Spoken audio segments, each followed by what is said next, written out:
అయ్యా అయ్యా ఏమన్నారండి? సుగ్రీవ రాజా చెప్పండి. మొన్న జన్మను ఏమని పలుకున్నావు నువ్వు? ఏమన్నానండి? నేను సీతామహాదేవి దాని కోసం నేను ఒక అరుణ్యము ఇపినము కారణము ఇచ్చామరా.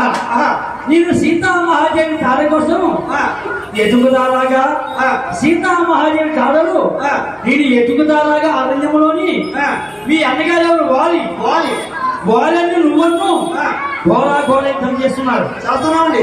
మీ అన్న వారి కొట్టే దెబ్బలకి నువ్వు భరాయించలేక నా వద్దకొచ్చి అయ్యా రామచంద్రమా మా అన్న వారిని తప్పుతే సీతామహాదేవి చాలలు ఎక్కడ ఉన్నా తీసుకొస్తామని పలుకున్నావు. అన్నానండి. అన్నావు కదా? అన్నానండి. ఇక పోయినా రాజ్యం ఏలుతూ కిష్కిందా రాజ్యం ఏలుతూ నువ్వు సీతామహాదేవి చాలను మర్చిపోయి అవునండి చాలా గర్వంగా ఉంటున్నావు. ఇక పోయినా నా భార్య అయిన సీత చాలను తేకపోతే మీ అన్నకి చంపిన అమోఘాస్త బాణం చేత నీకు తప్ప సవరిస్తానయ్యా.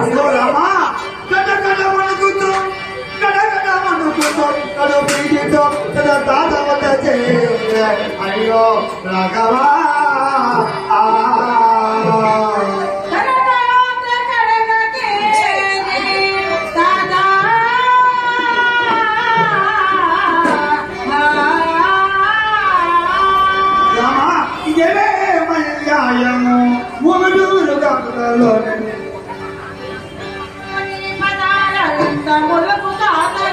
వందనములు నీ పదార విందములకు తాతగారు వందనములు నీ పదార విందములకు తాతగారు తల్లివైనా నీవేనయ్యా తండ్రివైనా నీవేనయ్యా తల్లివైనా నీవేనయ్యా తండ్రివైనా నీవేనయ్యా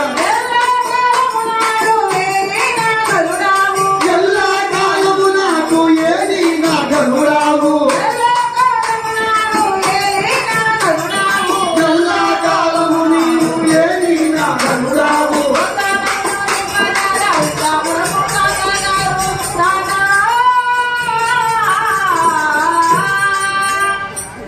ఏమంటో తాతగారు?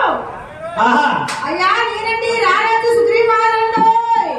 అయ్యా మీరు ఎవరో కానీ నాకు చూద్దాముంటే నేత్రములు కనపడవు, ఇందాముంటే చెవిటి వాడిని, కూర్చుంటూ ఎగలేను లెగిస్తే కూర్చోలేను, చాలా వృధాముని ముసలవాడిని.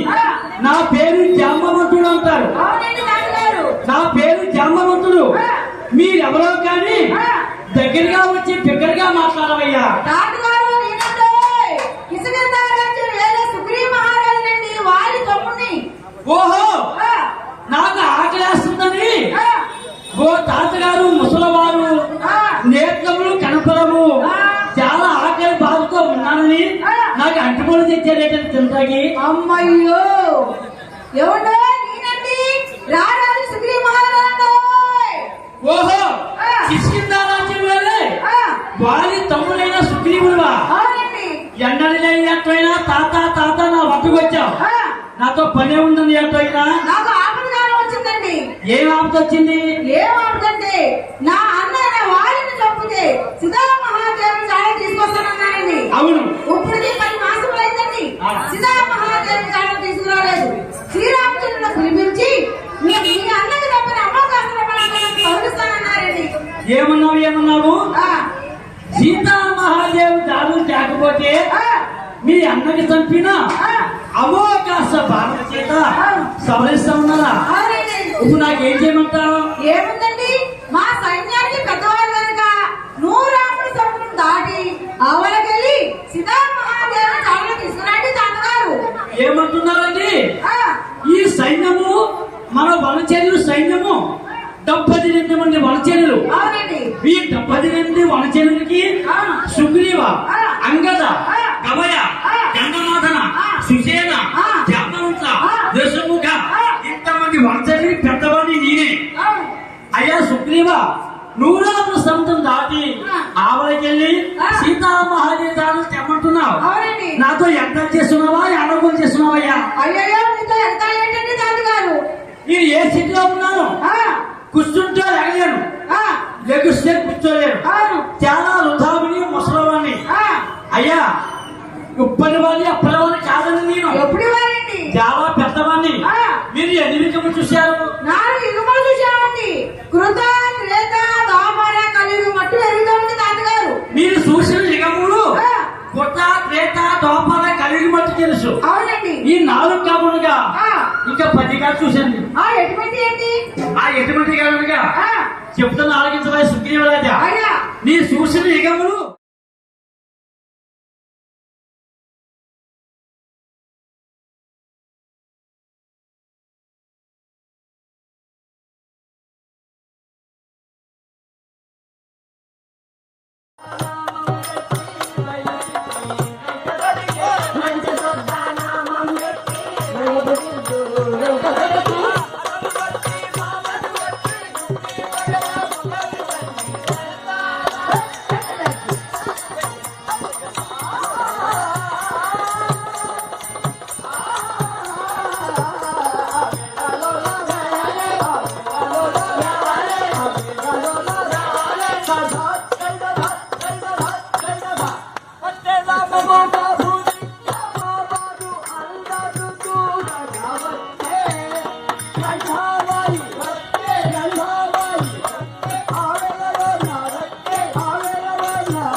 దేవతా ప్రభువులు కాకినాడ గ్రామ నివాసులందరూ మన జిల్లా అధికారులు అందరూ కూడా ఈ కథాగానం చూడడానికి వచ్చారు.